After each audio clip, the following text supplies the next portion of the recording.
กำลังจะให้พี่น้องเบิ่งภาพบรรยากาศนะทุกคนตอนนี้กำลังนักสนามเป็นเซตหนึ่งเนาะเป็นเซตที่2แต่ว่าเกมสิพลิกหรือบอลนะทุกคน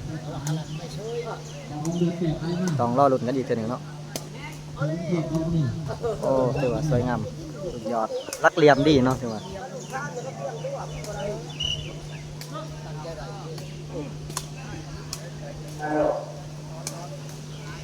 ไอ้ลูกนี่โอ้ถือว่าแก่ไขนะทุกคน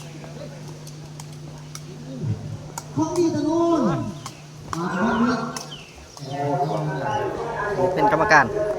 เรียกว่าฝ่ายจัดงานนะทุกคนเรียกว่าเจ้าภาพกันเนาะการเซ็นทุกคนแต่ว่าตัดสินเนาะ7-13เอาปากกระบองเดือดคุณนี่ยอดปากกระบองเดือด เฮ็ดลูกนี่โอ้ถือว่าเหลี่ยมนะทุกคนยืนปัดเลยโอ้ถือว่าลงสวยงามเนาะ8-13เอ้าไปเล่นเอาไปก่อนบ่ในการนับคิดฟันให้หนึ่งนะทุกคนเกมไหนบอลลูกนี่เกมไหนบอลดูที่ถนนแล้วดูที่ถนนเกมไหนบอลลูกนี้ยอดส่งขึ้นมาของดีถนนเชื่อลูกเดียมเกลทุกคนเอาดูนั่นกันว่าปิดเกมไหนหรือบอลเนาะต่อไปเกมไหนบอลยอดของดีถนนโอ้ถือว่าจบเนาะแต่ว่า1-1 1เซตเนาะที่2ว่าซูซีถึงวอร์รอซ่า1-1ทีมยังเป็นตะกันเล่นอันที่2ทีมหนึ่งไว้ครับน้องตีนะทุกคนแซงจะเดิน2เนาะกำลังเริ่มเกมเป็นยังคะแนน4-3ถือว่าซูซีเนาะทุกคน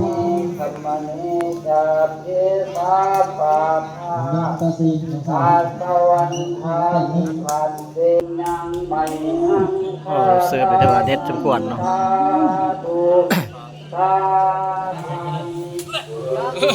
รับเดี๋ยวจะ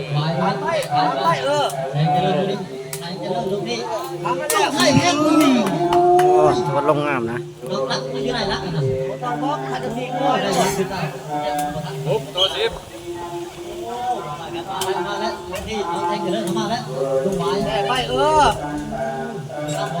คะแนนซูซีเนาะทุกคน12-13หรือ14-12อีกลูกเดียวเกม2ลูกทันเนาะดูในการทีมตรงว่านี่สีอัศนะทั้งน้องที่ได้หรือบอเนาะ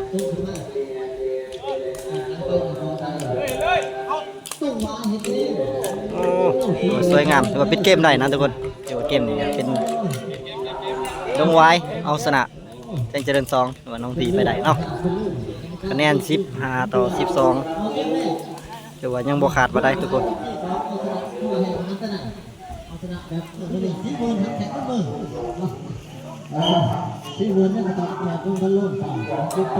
สู้กันต่อเกมที่2ทุกคนโอ้ว่าไพ่สิชนะเนาะต้องลุ้นดูติดตามแล้วกันโอ้ถือว่าสวยงามตรงนี้ทางดงไว้เพิ่นเตะลงไปที่2สนามทุกคนอยู่ที่บ้านดงไว้ที่เป็นเรื่องสมัครเข้าแข่งที่ว่าเกมเตะต่างกันเดิมพันเนาะถือว่าเดินสายได้ทั้งนั้นสมัครลงทะเบียนทิ้งรางวัลไพ่ที่เป็นต่อเดินสายต้องมาครับทางชิงเจริญ2น้องที่เปลี่ยนมือ3ทุกคน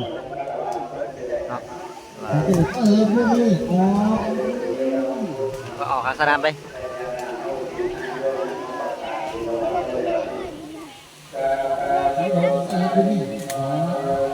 ไว้เสิร์ฟเนาะ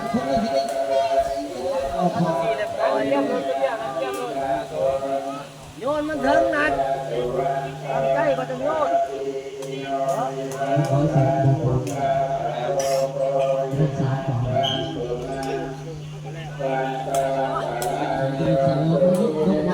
ดูนี่ฮะเตะได้หรือเปล่าทุกคนนี่ไม่รู้เดียวโอ้ถือว่าหล่นเนาะหล่นถือลูกตัวเรียบร้อย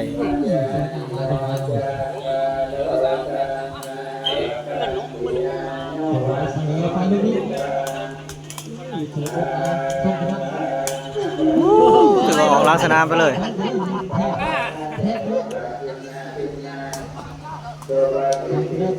มา ตามมาแล้ว ต้องไว้เขาแล้วต้องไว้เขาต้องไว้นี่ชุดไทยตรงนี้จะเล่นลงถึงมา ไปแล้วนี่โอ้ดูว่าคอยไปนะทุกคน ตามแรก เขาตอบดูที่เด็กเขาชนะก็มี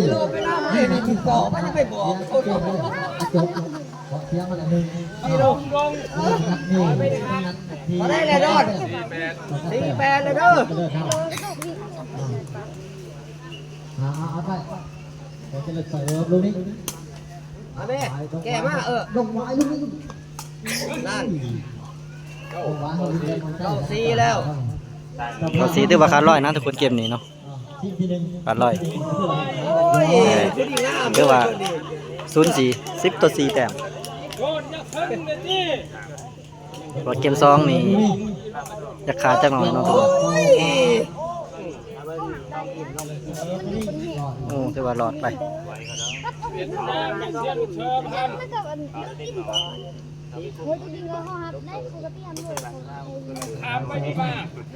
ส่งกันมา ตามมาแล้ว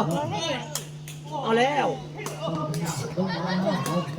อยู่ไปสิน้องทีคือเก่าไปโอ้ มาแล้ว ลงงามทุกคน พวกนี้อ๋อแล้วน้องสายเพชรยังดูเดิม โอ้ถือว่ายังเสิร์ฟบ่ได้นะทุกคน ต้องเตะต้องเสิร์ฟต้องเอาน้องสายเพชรเอาตอนนี้ ถือว่าลิ้นบ่ออกเนาะปกติก็สิแข็งกว่านี้นะทุกคนว่ามื้อนี้น่าจะตื่นสนามหรือว่าตื่นกองเสียเนาะ สีโดงเปิดลูกนี้แสงเจริญส่งขึ้นมา